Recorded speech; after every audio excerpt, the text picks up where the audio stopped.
this fell. How you like it? Oh, that's for you. I'm loving it. All right, Okay, where do I put it? We'll put it on your seatbelt, or yeah, anywhere. You can clip it on here. I like to, yeah, there you go. Welcome back to another Race Exotics podcast. Today we have a special guest. I'm very excited about this. As a kid growing up, he was part of something that really shaped me who I am today, being a car guy. And this is, I think I have to introduce him by his character name of Hector, or Noel, but Hector from Fast and the Furious. Don't even trip, man. I'm starting to think Hector's my real name, bro. Yeah. I'm about to go to the DMV and change it straight up. Tomorrow I'll have a new ID that says Hector G. Well, and haven't you been in like 15 movies with the same name? 15, you're being nice. Am I? Yeah, I've probably done about, I don't even know, to be honest with you, but I've probably done close to at least 40, 50 projects with the name of Hector. Really? Yeah, and it started off as like a coincidence thing, and then I just made it a thing. You know, I always make a joke that in Hollywood, they only know two names for Mexican actors, Hector or Carlos, because every time I got a script, I kid you not, it was always Hector or Carlos. It got so bad, my agent would call me up and be like, "You're not gonna believe this." And I'm like, "Let me guess, another role for Hector." She's like, "Yep." I'm like, "Oh my God." That's funny. So I wondered about that. I wondered if you requested that you got that name every time, or if they're just giving it to you. So at first, you know, I never requested it. Like I said, it would just happen literally coincidentally. But because it happened so much, then I started requesting it. And I said, you know what? I said, let's just keep this going and see how long I can keep this going. And so every time I get a role for like a movie or a television show, like I said, I literally ask them, can I be called Hector in this project? And 90% of the time they say yeah. That's funny. Yeah, I would have never thought that would have. That's funny that you say they only have a couple names in Hollywood, though. Yeah, for Mexican actors, yeah, Hector or Carlos, straight up. My best friend's name's Javier, so I would have thought of Javier. Yeah, exactly. I'm like, yeah, we got other names. Right. You know Luis, what I mean? his little brother. Yeah, Luis. like we got other names out there. You know what I mean? Yeah. Enrique, Fernando, whatever. Right. My brother-in-law's name's Andres. There you go. So I mean, it's wild, but whatever. The checks are cleared, so I ain't mad at nobody. So let's talk about Fast and Furious a little bit. How did that come to be? How did you hear about the project? Are you a car guy? I'm assuming if you're not, you won't tell us if you were. No. It's kind of funny because, you know, I keep it 100. Before Fast and Furious, I was actually a lowrider guy. Okay. And I was into lowriders, you know. But then when I did Fast and Furious, it opened up my eyes to a whole new scene. And it was after Fast and the Furious that I started getting into import cars, tuners, stuff like that. Hondas, Toyotas, whatever, fixed up rides. And, you know, so that's kind of how that started. But before Fast and the Furious, I don't think I would have ever went that direction. I would have probably stayed with lowriders. Yeah. But so now I'm both. Right. You know, now I got the why am I stuttering? I got the best of both worlds now. Yeah. You know what I mean? So I love it, bro. But so yeah, I'm into lowriders and I'm into Fast and Furious cars. Yeah. Well, in the 90s were huge for lowriders. My first car I bought in 99 was a 1964 Impala. So, you got your phone? Yeah. Okay. Go ahead. So that was a big thing. Ignore me, bro. Just do your thing. Sure. Yeah, ignore me. No, my first car was a 64 Impala. I was super into that lowrider thing for a while too. And then I got into sports cars. Well, I should say muscle cars. Okay, Classic sports cars, I guess you would say. Yeah, and that's what's like cool. Like it's just 69 Mustangs and Camaros. Dude, and the first Mustang I ever had, I regret it, was a 76 custom Mustang. Like everything on there was original, the whole deal. And it was at the time that I had it, I was broke. I had no money to my name. I was doing street stuff for money, and I was in a bad position. And I sold my very first Mustang that I ever had in my life for $3,000. Wow. Oh, I messed up. And to find out later it's worth like 80 or 75,000. Right. Oh, I messed up hard, you know, but we've all had expensive lessons in our life. And that was one of them that hurt, man. Right. So if you got my car, man, give it back. No, I'm kidding. Kinda, yeah. Yeah, kind of, exactly. So what brought you to, we're Race Exotics at SEMA, and we ran into him. Is that what you're here for too, for all of our listeners? Yes, I'm at SEMA in Las Vegas, man. It is one of the biggest car shows in the United States. Everyone who's anybody comes out to this car show. It is huge / massive / Titanic. I mean, you can't see all of it in a day. It's a 1-week show. Yeah. And long story short, it's all about the new products that are coming out. This is where you see like the George Jetson cars. You see all the cars that do this, do that, have all the bells and whistles. And long story short, man, it is packed with people from all over. And I'm talking like Australia, Germany, Russia, China, Japan, wherever you could think of someone where they're from is at this show. Yeah. And it's just pretty much introducing all the new products and all the new, and it's crazy because I used to go to the show 20 years ago. Did you? And to see what it was to what it now became is just insane. It's on a whole nother level. That's what I was going to ask next. How long have you been coming? This is only my 4th year to SEMA, so it feels so pretty you didn't similar. you didn't see it in its baby stages, No. bro. And its baby stages, it was retarded on another level. Like in its baby stages, it was like nothing like it is today. Yeah. Yeah. I can't believe how big it is. I mean, even 4 days, we come down 4 or 5 days, and it's hard to see everything even in that amount of time.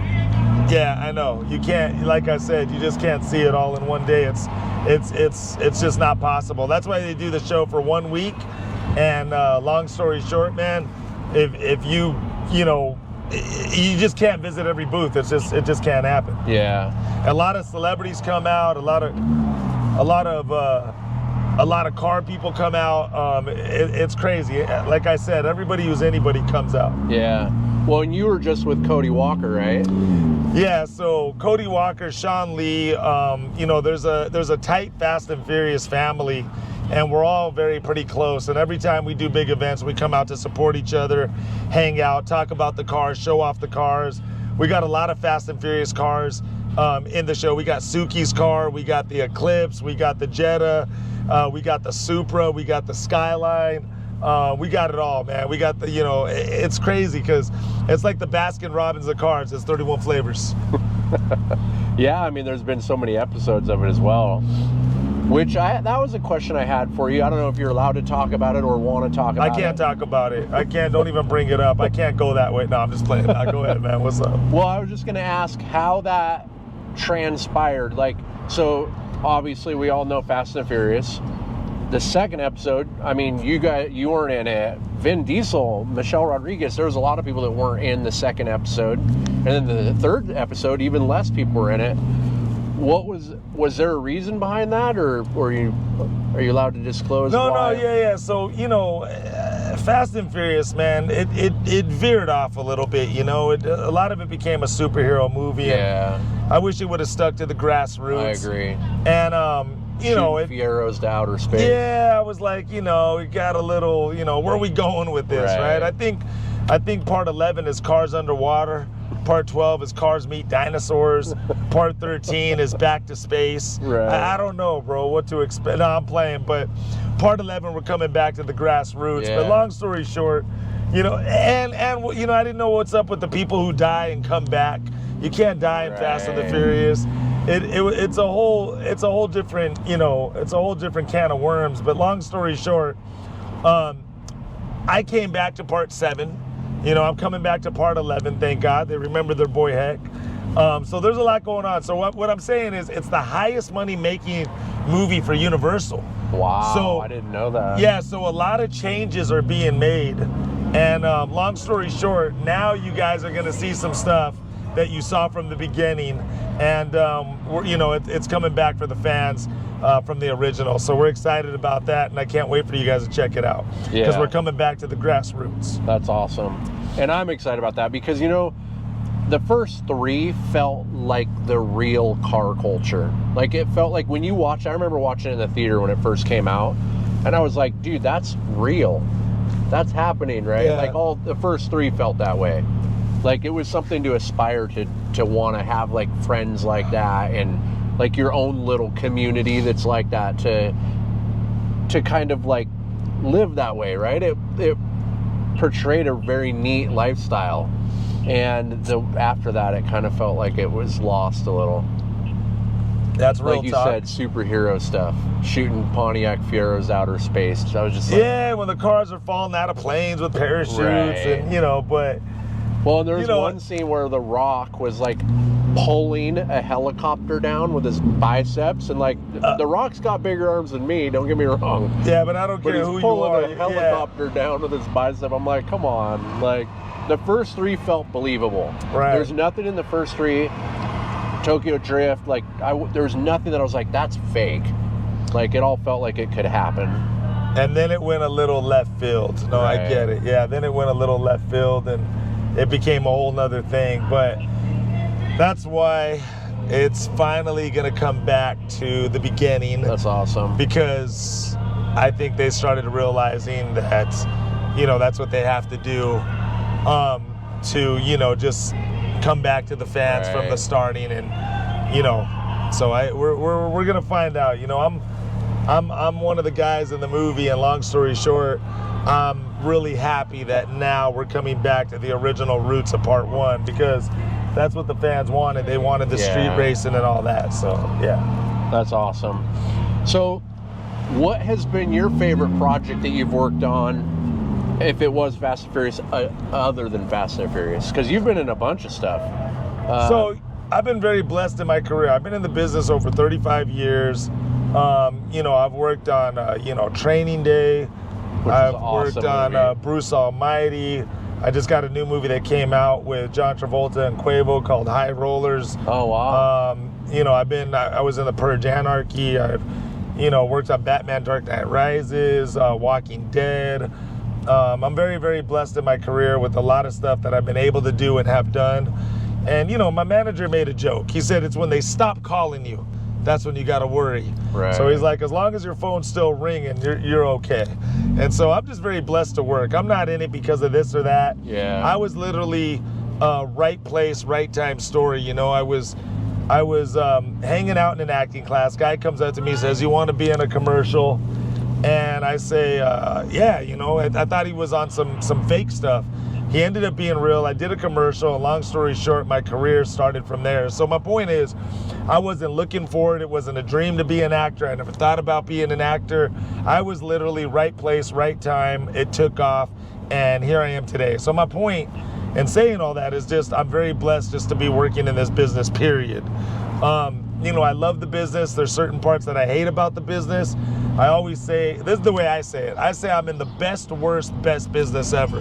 The best, worst, best business ever, because, like in anything, there's pros and cons. Right. But in Hollywood, I call it Hollywood, there's so much, and just to be clear, there's dirt in anything. Right. But there's so much dirt and filth and two-face and scammers and backstabbers and just, pieces of trash that it's sometimes I watch a podcast and it's funny because I'm like, I know that person in real life. So I'm like, the person you're clapping for, if you knew him the way I know him, you might not be clapping for him. You know what I'm saying? And so, this business, it's one of those love to hate businesses. You know what I mean? It just is what it is. But I've been in the game, like I said, 35 years. And what I've learned is just, stay in your own lane, stay truthful to yourself, be a man of integrity, do what you say, and, just be the example. You know what I'm saying? And so that's how I live my life. Yeah, that's awesome. Yeah. How old were you when you started? I was 15 years old. I was in an acting class, and I was with a girlfriend at the time. She wanted to be an actress, model, and the whole Hollywood deal at the time. I never thought about acting. Into it. Yeah, I never thought about acting a day in my life. And, it was funny because when I went into the classroom, I thought everybody was dorks and nerds. And I started talking smack. I was living a street life at the time. And that's when the guy comes up to me after the class and he says, hey, I'm here scouting talent. And he goes, would you be interested in doing a commercial? And I was like, oh, okay, yeah, right, whatever. I ended up giving him my number and ended up being real. 2 weeks later, I'm on a set doing a commercial for Taco Bell. It's the first thing I ever did in my life. Wow. And long story short, I started acting. Okay, this is reverse. Okay. Yep, you're good. And then let's go forward. And then that's forward. All right. So yeah, so that's how that went down. Super cool. I feel like I'm taking my driver's test right now. Yeah. You know, you got to have one arm free for the ladies, Right. man. When the ladies, no, I'm playing. You ever seen that movie Summer do you drive School? these very often? To be honest, no, man. You know, Not your style. I like it. I like it. I think this car is awesome. Would I mind having one? Hell no, I'd take one all day long. But me, I prefer more like fixed up Hondas or Toyota Supras. Oh, okay. Or, you know, the Eclipse. So that Fast and Furious really changed you. It did. It put me on a whole nother level of cars, you know what I'm saying? But again, I would drive this any day, anytime, all day. Yeah, this car is super nice. Like, it's a beautiful car. I'm a car lover though, you know what I'm saying? So for me, any car that looks good, drives good, I love. Yeah. You know what I mean? I love trucks. I love lowriders. I love all types of cars, you know what I'm saying? But I love Hondas a lot because I'm the Honda guy. Right. So I feel like, you know. 3 of everything, right? 3 of everything. 3 spoon engines, man. Do you get that a lot? People coming up and giving all day long, bro. There's not fast enough to get away with the cash. There's not one day I leave the house. And don't hear about the 3 spoon engine straight up. I'll be in a grocery store, Starbucks, whatever, and I'll hear 3 spoon engine. It's like the best curse to have. Right. Is that it hasn't made me crazy yet, but I'm close to getting there. Right. Well, and that's the thing. I mean, when you do something that Daniel Mack, he's I don't know if you're familiar with him, but he's the guy that walks up and says, "Hey, nice car. What do you do for a living?" Well, now everybody walks up to him and says it. And it's like, it drives him crazy. He's like, oh, I've heard that before. Yeah, and it's like, and I'm sorry to be yawning, man. Just so you know, in Vegas, sleep don't exist. Right. And so I'm literally going on like 3 hours of sleep because in Vegas, it's hard to sleep. You know what I'm saying? Sleep don't exist. When you catch a nap, you do. Right. But it's funny because you know that guy in Different Strokes, what you talking about, Willis? Oh, yeah. Little Arnold. Right. That guy, it made him crazy. He was attacking people. I bet. He was attacking people. If they ever went up to him, he passed away now, rest in peace. But long story short. I say that all the time. Yeah, it was crazy, bro, because that guy, if he ever heard it, he would literally attack you and try to fight you because it made him insane. Right. So, but, you know, it's a blessing and a curse at the same time. It's a blessing because you do something so long ago and it's still remembered to this day. The curse part about 22 years ago? Yeah, but the curse part about it is you got to hear it every day of your life, and it could drive you a little cuckoo for Cocoa Puffs after a while. White boys work fast. Yeah, there you go. Beto, pasa la feria. All day. I want 3 of everything. Tomorrow, today, now. Come on, man. White boys work fast, don't they? I still know the lines, bro. That's crazy. This is like a surreal moment for me. Like, literally, How old are you, G, if you don't mind? 38. Okay, that's what's up, man. Yeah. I'm 50, bro. Yeah, so, I mean, 12... I don't know how old you were in 25 years. So you were 25-ish. I was like 24, 23 when I first did Fast 1. Yeah, and so when it first came out, I mean, I was 15 years old. Wow. Like, that was life-changing for me. That movie, when that movie came out, I saw it in the theaters. I remember my uncle took me. That movie, like, changed who I was. Like, I was like, I literally started, like, I kind of did the same type of deal. I rented a little shop off my grandma. Like, she had a little garage and we filled it full of cars and parts, and like we had like a little hangout. It was like a little mini like Fast and the Furious in my grandma's backyard. That's crazy, bro. I love it, dog. I love it. I love hearing stories like that. A lot of people would tell me after the movie came out, they're like, I used to do burnouts in the parking lot. We used to race each other out of the parking lot. There was so many different things that people did just for the fact that, you know, that movie stirred up so much street action, more than there already, just to be clear, there was a lot of street racing before that movie, but that movie amplified it. Totally. On a whole nother level.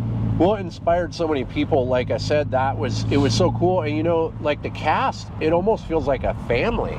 Yeah. Like, I mean, for instance, oh, we can't go that way. Oh, we can't go this way? Well, actually, he's not supposed to be there.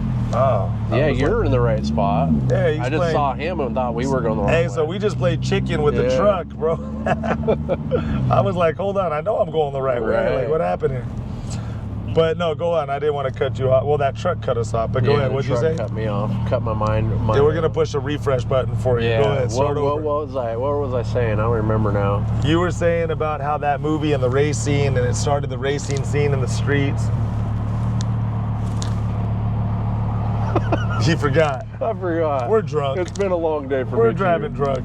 Yeah, it was crazy, man. Today I was at the SEMA show. I was hanging with Cody Walker. Shout out to him. We were there showing off the cars, and it's been a long day. And last night, I didn't get good sleep because of, just all the calls and emails and everything you got to do to keep up with people. Right. It just gets a little overwhelming. And then you're in Vegas. Yeah. So, you got to party a little bit. You know what I mean? You can't be in Vegas and not party.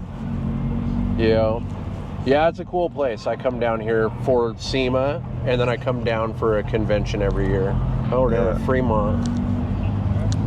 Yeah, man, that's going to bother me now. What was I talking about? It was something to do with Fast and Furious for sure, and the inspiring, and yeah, I guess it's not that important then, huh? No, I love it. Go ahead, man. I'm hearing you, bro. I'm hearing you. Oh, man. Talk to me. Next question. Next question. What kind of projects do you have down the pipeline aside from the Fast and Furious 11? Do you have anything I know a lot of them are kind of secretive. Just so you know, this podcast won't be aired for probably 4 or 5 months. We've got a lot ahead of you. So right now, I got a documentary that's coming out. And if you get a chance, check that out. It's called What is a Christian? Kind of like dissects the Christian in the Christian class and gives you an idea and more understanding of what Christianity is. And then I got a TV show that I'm doing with Shaquille O'Neal. I got a movie that I'm doing with Usher. That's in the middle of being filmed right now. And then I got a new project coming out with Kevin Pollak. It's called Closure. It's a thriller, so check that one out. My horror movie that was out, last year, which was Evil Nun, came out in October. And so that's out. And then, a lot of different projects that are in the works. I just finished a movie with Sean Patrick Flannery, Boondock Saints. Really? Yeah, so we just did a big one. And that we shot in New Mexico. It's called Coppers, actually about crooked New Mexico police officers. So we did that.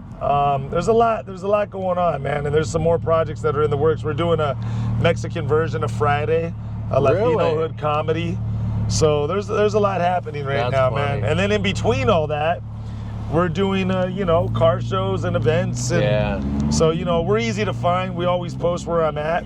If you got an Instagram, follow me on my Instagram, Actor Noel G. That will keep you updated on all the other stuff that's coming out besides what I mentioned here. But yeah, there's a lot in the works, man. But there's always something new. The name of the game. You just keep going until you can't go no more. Right. Every day, it's a hustle move, trying to keep my head above water, and we're just trying to basically do as much as we can when we can. I got a question for you. So one of the first projects you talked about, what is a Christian? So in Hollywood, my assumption would maybe alienate you. Has your faith alienated you from projects, or have you not seen that, or has it not affected you? Yeah, no, it's alienated me in a sense where there's some people that in Hollywood once again don't want a part of that, and so but what you have to remember respectfully is that I'm in it for the audience of one, which is him upstairs. I'm not in the audience. I'm not in it for the audience of the many. Yeah. So at the end of the day, you just got to stand for what you believe and do you. And I believe that, it was funny, like when the disciples were walking with Jesus and they were going around ministering from town to town to town. And remember back then, Jesus was a homeless man. He lived as a poor man, and he was discipling, his 12 disciples. And as they were traveling, one of the disciples said, Jesus, how are we gonna eat? Where are we gonna sleep? What are we gonna do? Like, we're walking farther and farther away from home. Like, where are we gonna, how are we gonna live and eat? And Jesus told him, he said, are you not a fool to know that God takes care of the birds in the air Right. So if he takes care of the birds in the air, he's going to take care of you that much more, because you mean a lot more as a human being than a bird does. Right. And so long story short, I don't worry about it, because I know God has my back and it's going to work out in the end. That's awesome. I like hearing those stories where people can be true to themselves and their faith, and that it doesn't hold them back. Because I think you're a good example that you are able to make it. Like, I would say that you've made it as far as in your career. Yeah, no, thank you for that. But yeah, also you just can't staying true to your faith. You can't let fear run your life. You know what I'm Right. saying? And at the end of the day, you just got to do what it is you do, and you know, it will work itself out always, as long as you put God first. That's awesome. Yeah, super cool. Well, we're almost back to Strat, huh? I didn't know where I was going, so I was just cruising the hood. Yeah. I ain't gonna lie, man. So you know I love the car, because I went to a spot where there was people just to show off a little bit. I ain't gonna lie, just Hey, to man, be it's like, all and good. it was a head turner. It's a head turner. Thank you, Boris, for letting us drive your It's car. definitely a head turner. Everybody and their mom is like breaking necks. Right. Yeah, he spec'd this car out, and my other buddy's Huracan doesn't have a cup holder. Oh, This so is you a- did have something for my Starbucks. But it's too small. It only fits like the little Celsius Oh. and stuff. And so I asked him about that earlier. He said that's a $3,000 option for a cup holder. Are you serious? So $3,000 just for that? for that cup holder. Oh my You better God. really want to drink, huh? That shows you, yeah, what kind of car we're in right now. Yeah. $3,000 cup holder. So option. I got a funny story. All So right. one time I did an event at a high school, and I did it with the Maserati Club. So all these Maseratis pull up in the parking lot, and it was just an event at a high school, right? And long story short, we're at the event, and we're doing, you know, the event, and all the Fast and Furious cars pull up. And after all the Fast and Furious cars pulled up, what ended up happening, it was so funny, what ends up happening was all the kids ran to the Fast and Furious cars, and all the guys with Maseratis were like, what? Right. Like, you know, this is a $150,000 car or $200,000 car, and you guys all ran up to that car? Yeah. Oh, it was hilarious. Well, and you know, it's crazy. Like the R34s, some of those are $250,000. Yeah. Some of those Fast and Furious cars, the Supras, like, good luck finding a 2JZ Supra. Like, some of the Fast and Furious cars have way outpriced exotic cars. So I got a special treat for you. I got a special treat for you if we can get to it. Johnny, are you at One of Us Comics? Yeah. You are? Yeah. This call will be recorded. Hey, We're in the fucking car. This call is no longer Johnny, Yeah. come outside real quick. Oh, shit. Okay. Come outside. I'm about to pull up in 30 seconds. All right. I'll come to the front. Yeah, come outside. So, I got a special treat for you guys. I'm going to give this podcast a bonus. For those of you guys who watch Pawn Stars of Vegas, it's a famous reality show. It's one of the most famous shows in Las Vegas. You are about to meet my friend Johnny from Toy Shack, and he is one of the reality stars on the show. He is the toy expert. So whenever they bring in a toy to have it, whatever, the toy expert comes out and says, hey, the toy's worth this much. This is the toy, whoop, whoop, whoop. And now we are pulling up at his famous comic store right here. And this is my boy Johnny from Toy Shack. Oh, that's sick as fuck. What's up, dog? That's dope. Hey, come here. That's how you do it. Hey, stick your head in here because I'm in the middle of a podcast right now. Oh, hell yeah. What's up? Hey, What's man. up?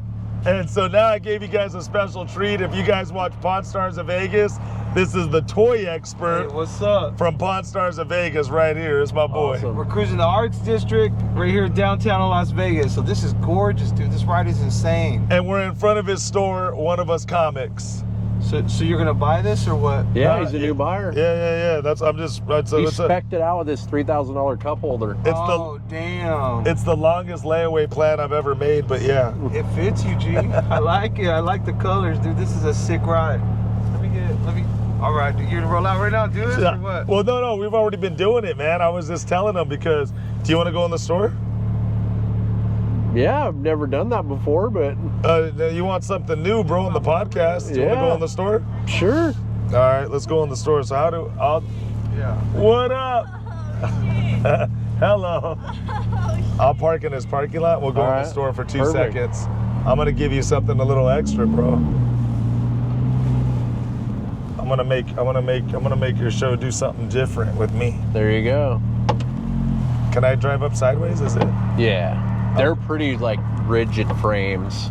Okay. We've got videos of them going through stuff like that where the wheel will come off the ground. Oh wow. The frame's so rigid. Okay, let's go inside for 2 seconds. Park. Bring a camera. Yeah. Bring one camera so you at least got that. Okay, and you got the key in your pocket still? Yeah. I'm with my boy Johnny from Toy Shack.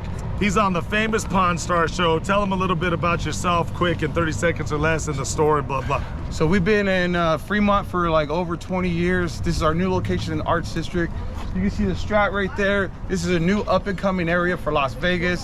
So if you want to experience some good food, coffee, drinks, breweries, antique toys, a little bit of everything, comics, cards, and you name it, we got it.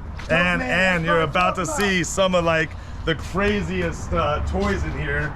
So check this out. We're doing something different with this podcast today. So come in here and check it out.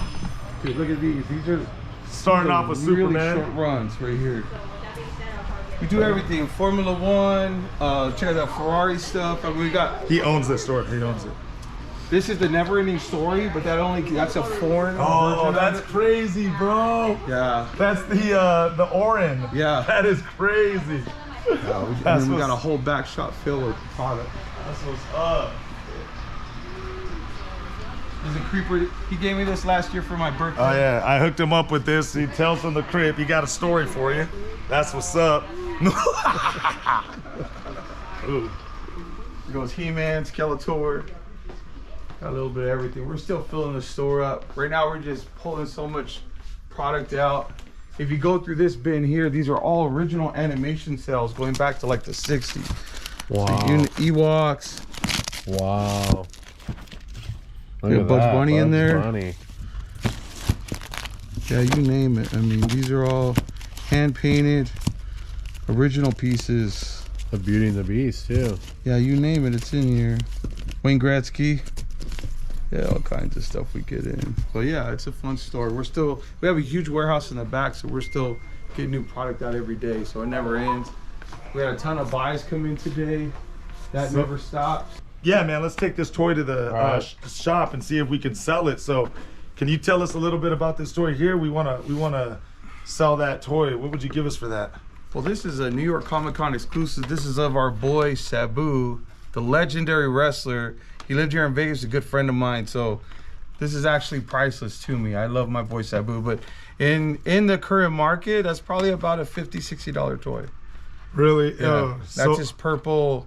Those are his purple leggings there. I think they have like 3 versions of that one. And the packaging on this? Package is clean. It's a little dusty, but there's no issue with the card.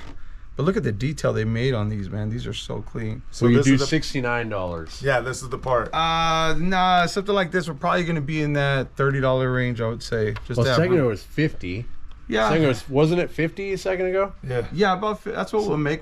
Spend 30 to make 20 so I thought bucks. you were offering us 50 No, for no, it. that's market. That's market right there. So we you're just only need a giving little us 30 now? 30 to make 50, yeah. How about 37? Yeah. I'll be 35. I could do 35. Yeah, that's where Wasn't we're gonna this be. your grandmother's? Yeah. I think This is grandmother's. Can we meet in the middle at 36? I could do that for you. 36? I got you, G. I got you. Come on, All man. right, deal. Hell yeah. There it is. $36 sold. I got you, bro. Hell yeah. Do you watch that show, Pawn Stars Vegas? I have seen Pawn Stars. So yeah, long story short. Kind of familiar, but obviously I know the guy that does the cars more. Yeah. So he comes out and talks the to you count. about cars. The count. Yeah, of course. But he, long story short, he's the toy expert. So like what the cars guy does. So if they have a car, he comes and he says, "This is the car. Blah blah blah blah blah. This is the history of the car. This is what it's worth." He's the guy who does that with the toys. Okay. So he's got his own shop. He doesn't work at that pawn No, he has his own He's shop. just an expert that they call. Yeah, he's the toy expert. So he's known Rick from back in the early days. And long story short, he's the one that they call when they bring in the toys, and That's awesome. he'll say what it's worth, and so then Rick will make the offer, and so yeah. Well, after that, I appreciate you showing us that place. I think we could probably wrap it up now. I Been going a while, and Boris is probably wondering where his car's at. I know, right? He thinks it's stolen. Never put a Mexican behind the wheel, bro. I'll take it to TJ and I'll sell it for parts, dog. I'll take it to Tijuana, Mexico, and end up in a chop shop. $3,000 cup holder. There you go. That's already That's three an easy G's. sell right That's there. already 3,000 in my pocket. Let's There's go. any serial numbers on that cup holder. I know, right? Yeah. Well, I appreciate you guys listening, and I appreciate you coming on. This has been awesome. No, it's love, man. Thank you for having me. Anytime you want to do it again, let me know. A lot of love for the people out there that are supporting the show. Thank you so much, man. Yeah, True gentleman right here. He reached out, we did the show, and here we are today. We planned it. And, it's crazy, when you it just shows you, man, that any dream can become a reality. You just got to work at it. You got to, this is the way I tell people, you're never going to fail in life if you don't quit in life. Right. It took me 8 years to get my first movie. It was no walk in the park, but I always think about if I would have quit it on that 7th year, if I would have said it's too hard, it's not happening, I give up, I throw in the towel, I quit, I'm done, I'm gone, I wouldn't be where I'm at today. It took me 8 years to get my first movie. So I always encourage people, never quit. Your dream can become a reality. It might take some time. You never know. It could happen overnight. It could happen the next day, whenever. But long story short, to not kick a dead horse, the bottom line is, if you never quit, you're never going to fail. The only way you can fail in life is if you quit in life. Right. So that's it, man. And, I just tell people, go out there and make your dream happen. Take chances, take risks in life, and, go out there. Go get it. It's yours. Go get it. There you go. Alrighty. That's what's up, man. And when you do it Fast and Furious style. I always say, God first, and the rest will work itself out. Amen. Right on.